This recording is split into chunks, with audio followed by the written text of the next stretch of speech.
As soon as Israel attacks Iran, and my opinion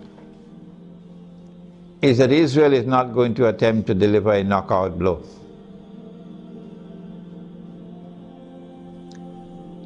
Israel will attack Iran in order to commence wars that she hopes will follow one after the other.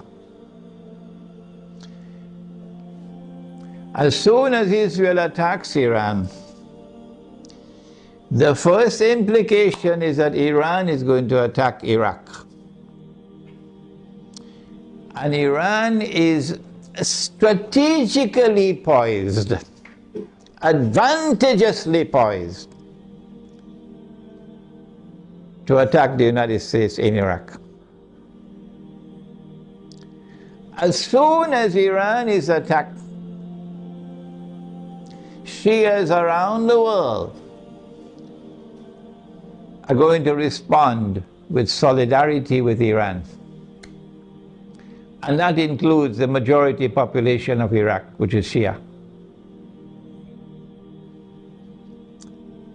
What about the Sunni in Iraq? The Sunnis are waging a war against the United States. They want to get the United States out of Iraq. And if Iran attacks Iraq, the Sunnis are going to also intensify their attacks on the United States. And so the United States is going to be in a no-win situation in Iraq. You'll be facing enemies fighting you on all sides with no friends around you, none. I don't think, and I hope and pray, I don't think that NATO will succeed in getting the Turkish government to act so stupidly to attack Iran. I don't think it's going to happen. No. And let us pray that the Turkish government is not ruled by fools. And so NATO and the United States in particular are going to be faced with war in Iraq that they cannot win. And they can lose. They can lose. And this is what Israel wants. This is what Israel wants. But there's another battlefront I want to turn to now. And this is where we need our military analysts. I wish we had some here tonight. That Iran is also likely to attack Bahrain. And it should not be difficult for Iran to take Bahrain. Bahrain cannot stand up to an attack from Iran. Bahrain is just across the water from Iran. I am suggesting to you that Iran is going to attack and take Bahrain. And if and when Iran attacks and takes Bahrain, then there's a causeway between Bahrain and Saudi Arabia where you can drive back and forth. The road will be clear to Saudi Arabia. I am anticipating, and the Saudis probably already have their plans laid out very well, because they know what's going to happen. And Israel already knows what's going to happen. That they're then going to turn to the United States to invoke whatever secret agreements they have of defense. That the United States has to intervene in Saudi Arabia to protect Saudi Arabia from an attack from Iran.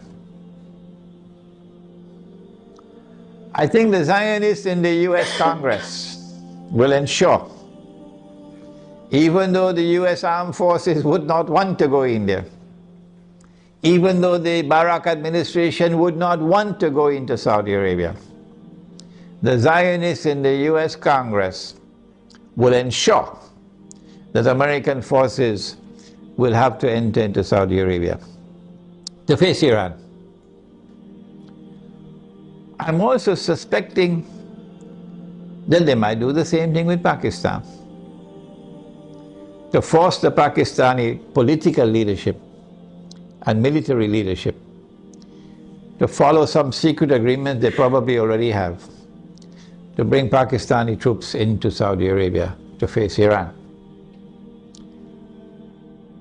If that happens, number one consequence will be the United States will be facing two fronts where they're going to lose the war. The first front will be Iraq and the second front will be Saudi Arabia. And Pakistan will be facing defeat in Saudi Arabia and civil war in Pakistan. In order to save the United States from defeat, Israel will have to intervene. And so history will repeat itself for those who've been reading Jerusalem in the Quran. In order for the passage from Pax Britannica to Pax Americana to take place, you remember? The First World War had to take place. And in the First World War, the Germans brought in their submarines. And Britain, the island, was marooned, surrounded by German submarines. And Britain would have lost the war. And at that critical moment, the Zionists then brought the United States into the war, despite the efforts of men like Henry Ford. And when the United States entered into the war, then Britain was saved from defeat. But the consequence of that was that Britain was no longer the ruling state in the world. And the transfer of power from Britain to the United States was well on the way as a consequence of that First World War. So I am suggesting to you that the planning that is now taking place is a repeat of what happened then. That they're setting a trap for the United States, so that the United States is going to be led to a situation where it's going to be facing defeat in Iraq and in Saudi Arabia. These are my opinions, you don't have to accept them. And only one power in that region could intervene to save the United States from defeat, and that is Israel. And that would be the bell being rung. That this is the passage of power now from Pax Americana to Pax Judaica. This is the Islamic eschatological dimension to the analysis that a day which is like a month will now be coming to an end, and a day which is like a week, according to the hadith, will now be beginning. The Protestant version of Islam, which is the Salafi version, insists that somewhere on earth, we just have to search, maybe somewhere behind Greenland, you're going to find a place on earth where a day will be like a year. So my answer is, well, keep on searching. Keep on searching. And I'm not speaking scornfully, that's not my way. I am not speaking in any derogative way, disrespectful way, that is not my style. No. I have the right to say, however, this is your methodology, so keep on searching.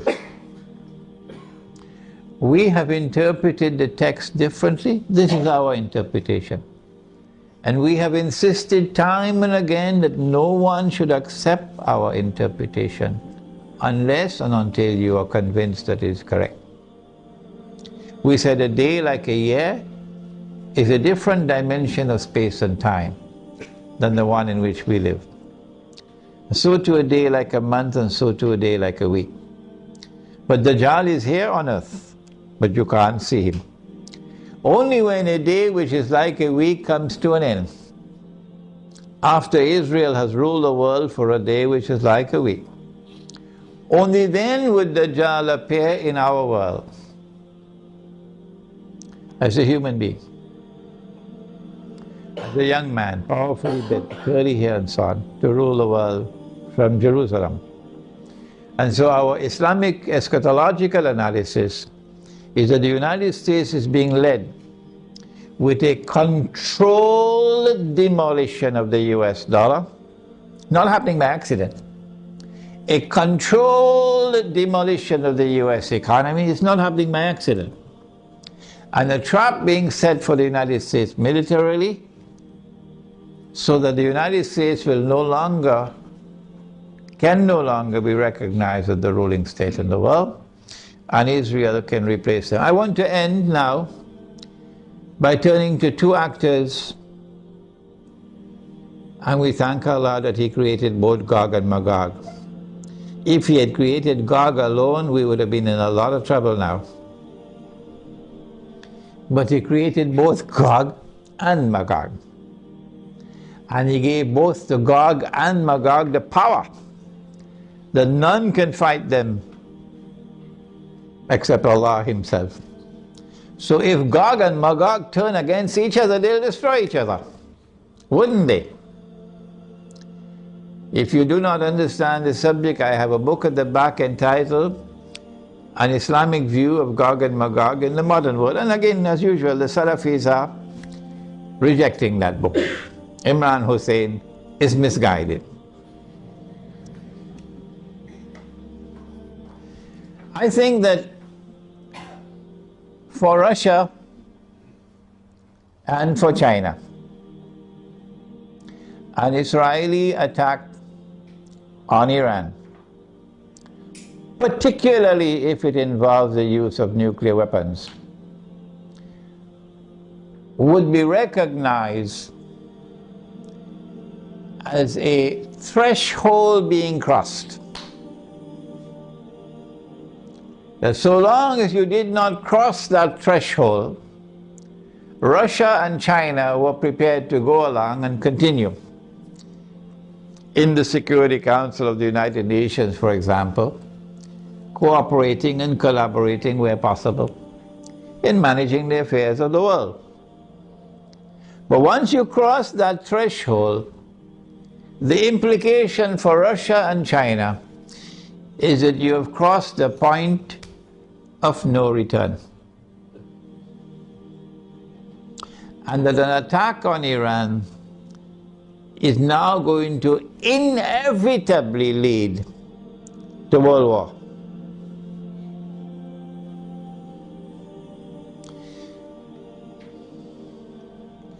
That after Iran and after Pakistan and after the Arabs, the Zionists are going to turn on China and Russia to make sure that China and Russia also bend down their knees and accept Israel, so that Israel can become the ruling state in the world. No Jew is going to accept Dajjal as the Messiah if Israel has not established its dominion over the whole world. No Jew will accept Dajjal as the Messiah when he comes if Israel at that time has not established its political and economic dominion over the world. And that includes Russia and China. And so Russia and China would know, today it's them, tomorrow it's us. And they're not going to wait until tomorrow to recognize that. The minute Iran is attacked, they will recognize that the threshold has been crossed and that we are now moving inevitably towards nuclear war. Russia and China acted strangely on Libya. You remember? When the vote came to the Security Council, they abstained, knowing full well that if they abstain, the resolution will be carried. And that is the end of Gaddafi and end of the Libyan government. Why did they do that? I have asked the question. I have an answer, but I can be wrong. I felt that perhaps they knew what the plan was, and they wanted to let the Western world, NATO, to sink deeper and deeper into a quagmire, you know, like shifting sands, you can't get up. So eventually they will end up in the graveyard, and only then will Russia and China attack them. How are Russia and China responding to Syria at the moment? How will Russia and China respond to an attack on Iran and on Pakistan? My understanding is that Russia and China are going to be quite different in the way they have behaved so far in international affairs. Quite different once the attack on Iran takes place. And so we will be heading ultimately towards world war. A world war which the Quran has anticipated when Allah spoke about Gog and Magog. And when He said in Surah Al-Kahf, وَتَرَكْنَا بَعْدَهُمْ يَوْمَئِذٍ يَمُوجُ فِي بَعْضٍ, which can mean, one of the possible meanings is that on that day Gog and Magog are going to clash with each other. If Gog and Magog clash with each other in nuclear war, with thousands of nuclear weapons being used, what will be the consequence for the world?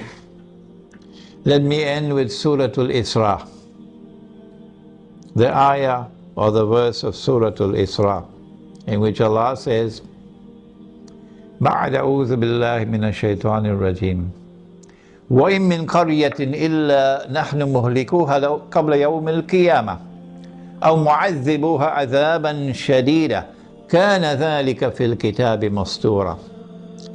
And not a single town or city will escape. They'll all be destroyed. And those which escape destruction will be punished with terrible punishment. And all of this is inscribed in the book.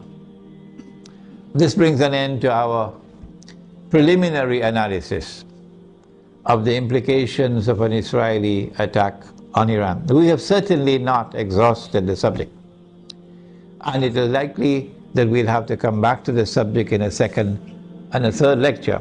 But I do believe that we have done sufficiently tonight to provoke you now to think on the subject, and I'll be very happy to hear your views and your responses. ربنا تقبل منا إنك أنت السميع العليم وتب علينا يا مولانا إنك أنت التواب الرحيم برحمتك يا أرحم الراحمين آمين.